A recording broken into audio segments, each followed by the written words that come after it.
Welcome to our new session of KCC tutorials. तर मुलांनो, आज आपण 7th स्टँडर्डचा इंग्लिशचा lesson number 2.6 great scientist have a questioning mind हा लेसन शिकणार आहोत. या लेसनमध्ये आपण एका ग्रेट सायंटिस्ट CV रमन यांच्याबाबत माहिती घेणार आहोत.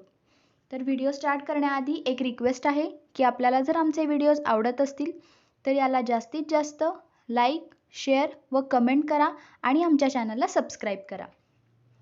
Late us start.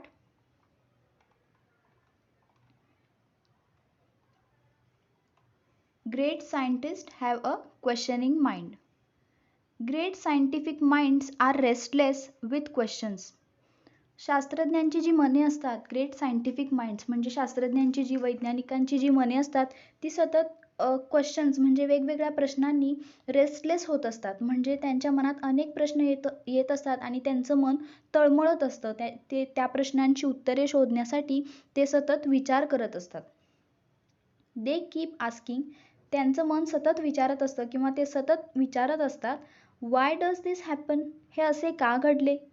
Can I make it better. मी याला अजून काही चांगले बनवू शकतो का. Or what more can do this.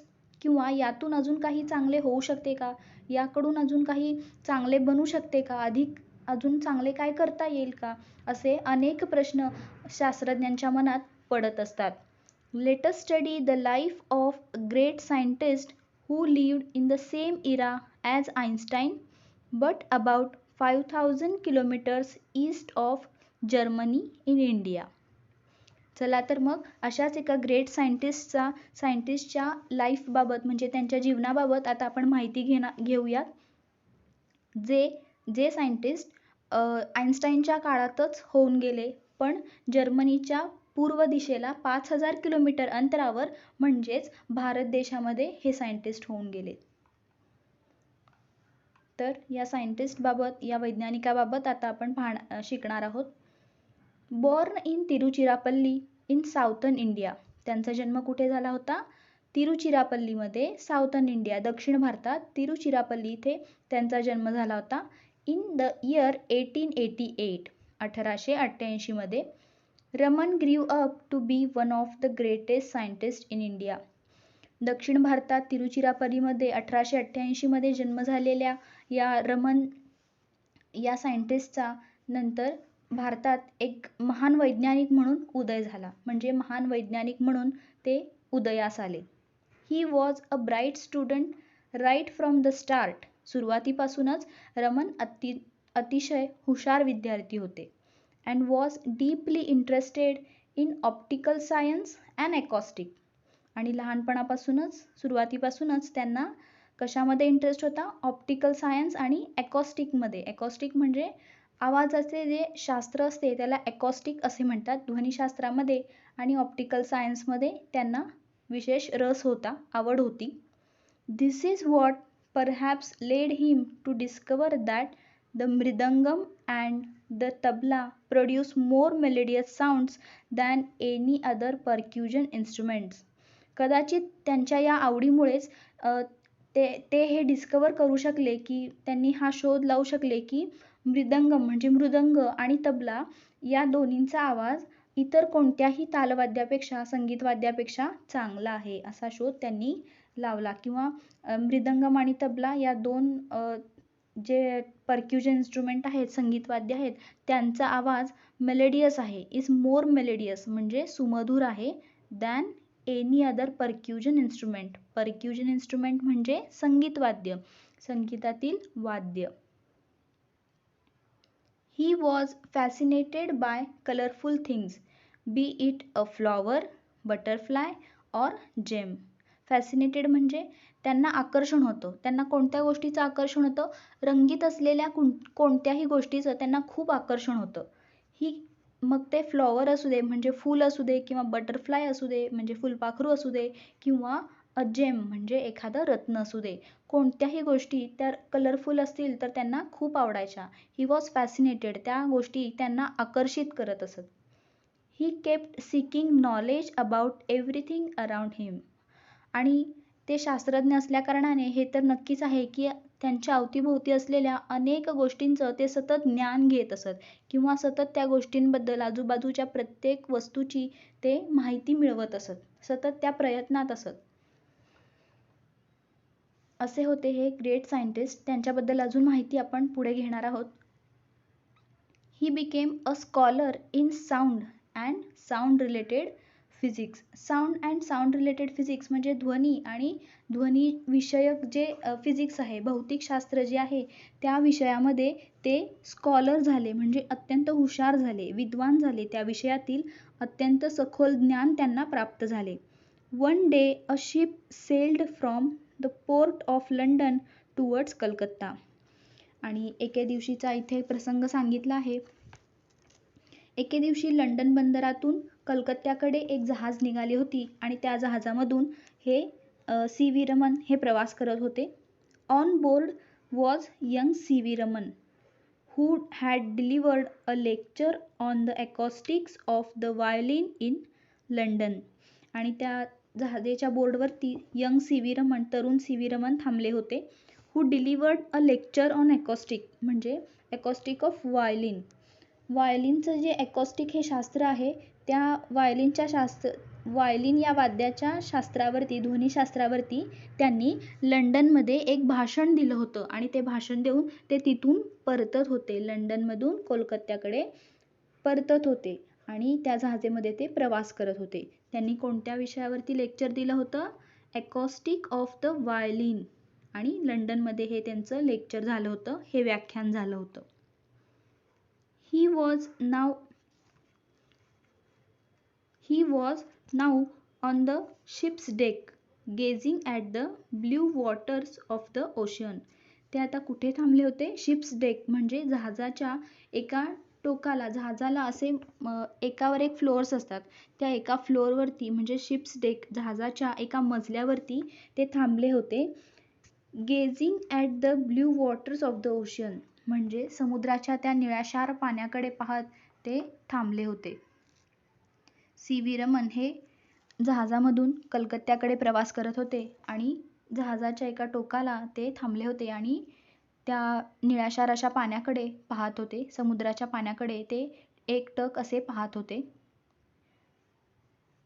As he glanced up at the sky which was of the same shade as the ocean.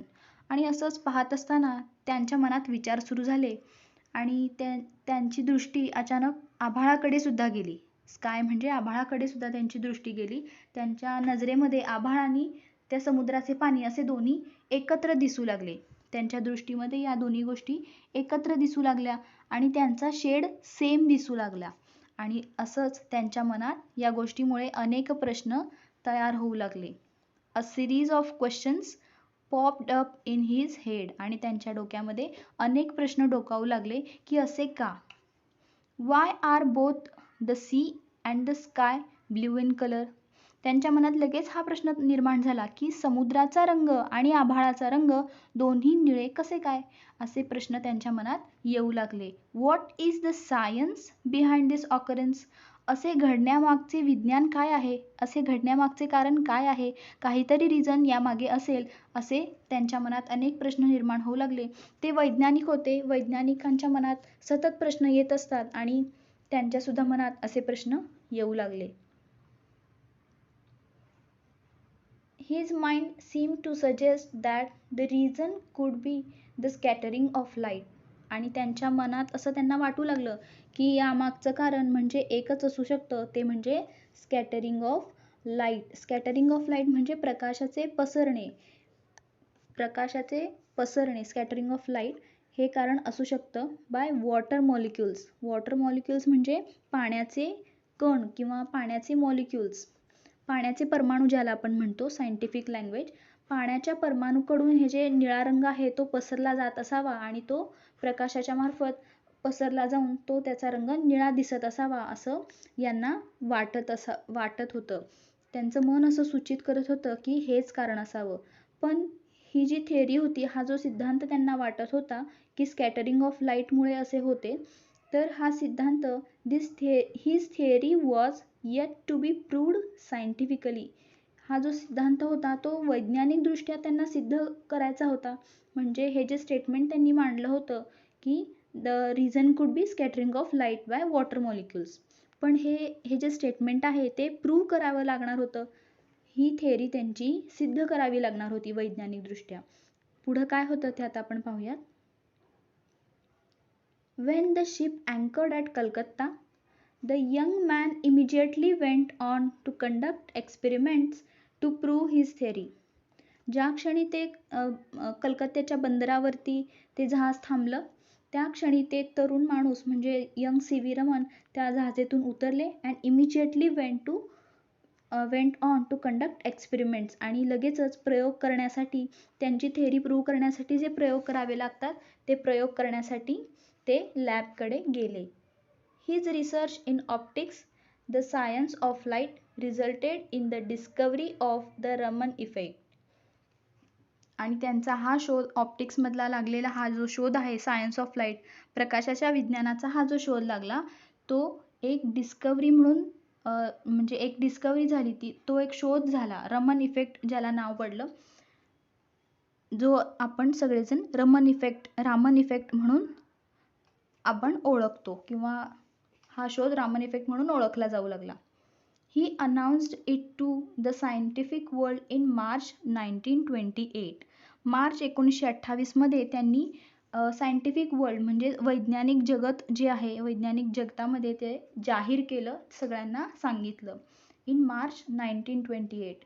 He announced it to the scientific world in March 1928. The discovery won him the Nobel Prize for physics in 1930. या शोधामुळे, हा जो शोध लागला या शोधामुळे त्यांना Nobel prize मिळालं 1930 मध्ये. 1930 मध्ये भौतिकशास्त्रातील नोबेल प्राइज त्यांना मिळालं. नोबेल प्राइज हे वेगवेगळ्या शास्त्रामध्ये वेगवेगळ्या विभागामध्ये दिलं जातं. 1930 मधलं भौतिकशास्त्रातलं Nobel prize scientist C V. Raman यांना प्राप्त झालं. वेगवेगळ्या क्षेत्रात नोबेल प्राइज दिलं जातं. 1930चं भौतिकशास्त्रातलं नोबेल प्राइज सी.व्ही. रमन यांना मिळालं. It was the first time this prize was awarded to an Asian. आणि ही पहिलीच वेळ होती की एखाद्या आशियातील व्यक्तीला नोबेल प्राइज मिळत आहे. याआधी पूर्ण आशियामध्ये कोणत्याही व्यक्तीला नोबेल प्राइज मिळालं नव्हतं. C V. Raman was the first to get to one the prize of Nobel. Nobel prize त्यांना पहिल्यांदा मिळालं. The day he discovered the Raman effect, 28 February. ज्या दिवशी त्यांनी रमन इफेक्टचा शोध लावला तो दिवस म्हणजे 28 February. Was later declared as national science day. हा दिवस नंतर नॅशनल सायन्स डे म्हणून सेलिब्रेट करण्यात आला किंवा डिक्लेअर केला. हा दिवस नॅशनल सायन्स डे म्हणून आजही सेलिब्रेट केला जातो. Even before this, his contribution to the science of optics had been acknowledged. म्हणजे यापूर्वीच त्यांना नोबेल प्राइज मिळण्याआधीच यापूर्वीच त्यांचं जे सायन्स ऑफ ऑप्टिक्समधलं योगदान आहे त्याला मान्यता मिळाली होती. And he was elected fellow of the royal society in 1924. आणि रॉयल सोसायटीचे सभासद म्हणून त्यांची निवड झाली होती. इन 1924, 1924 मध्ये रॉयल सोसायटीचे सभासद म्हणून त्यांची निवड करण्यात आली होती. You would have learned about the Raman effect in detail at school. शाळेमध्ये तुम्ही रमन इफेक्ट बाबत शिकला असालच. But do you know the discovery subsequently helped in determining the internal structures of some 2000 chemical compounds. Chemical compounds म्हणजे रासायनिक संयुग.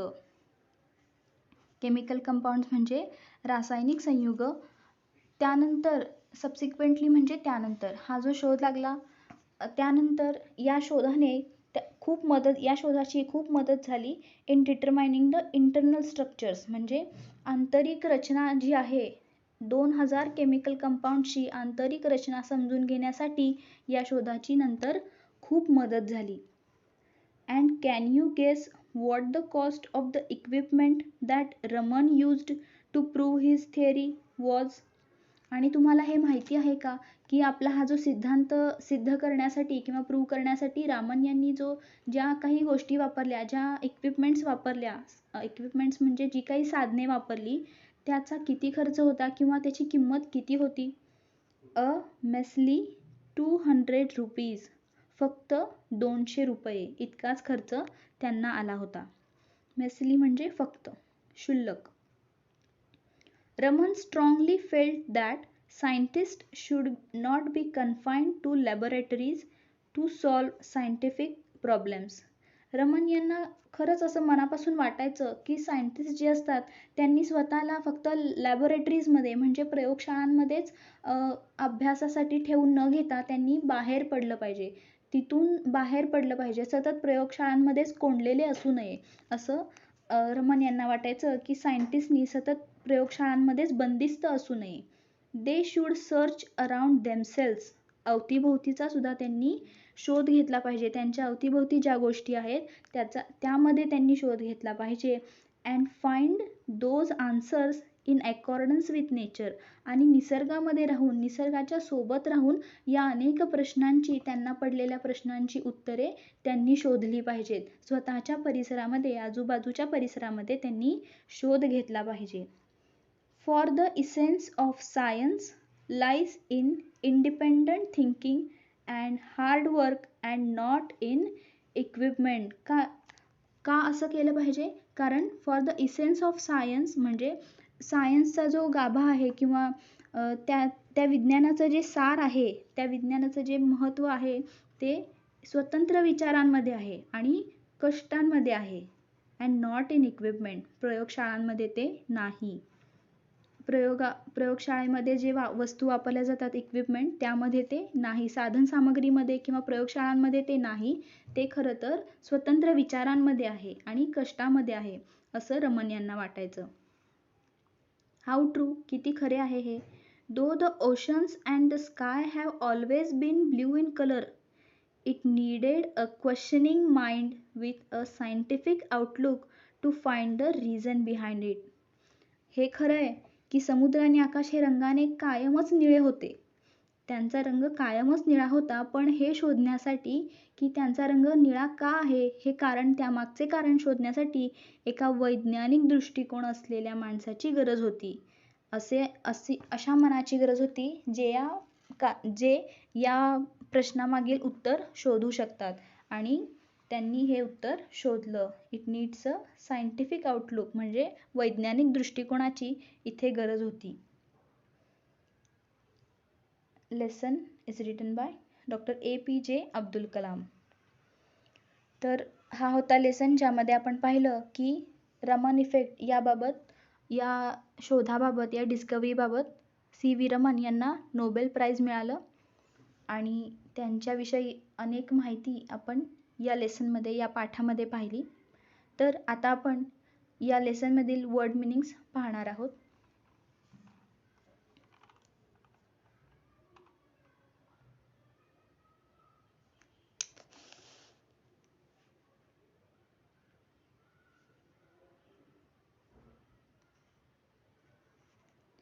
Restless म्हणजे तळमळणारा, scientist म्हणजे शास्त्रज्ञ,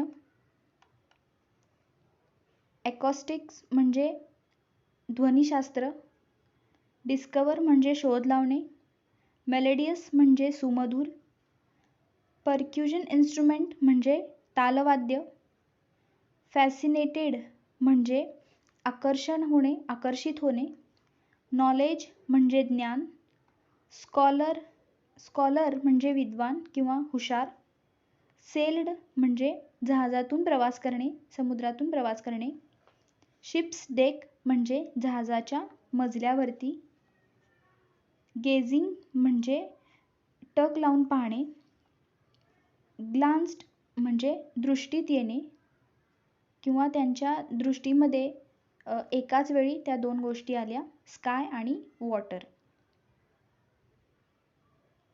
पॉप्ड अप म्हणजे डोकावणे, त्यांच्या मनात अनेक प्रश्न डोकावू लागले. स्कॅटरिंग ऑफ लाईट म्हणजे प्रकाशाचे पसरणे.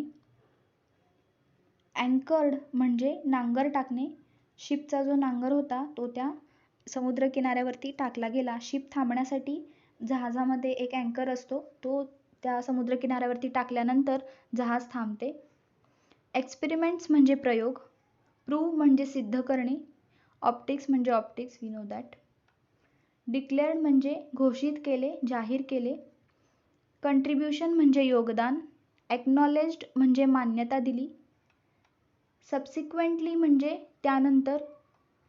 इक्विपमेंट म्हणजे साधने. मेसली म्हणजे फक्त, क्षुल्लक.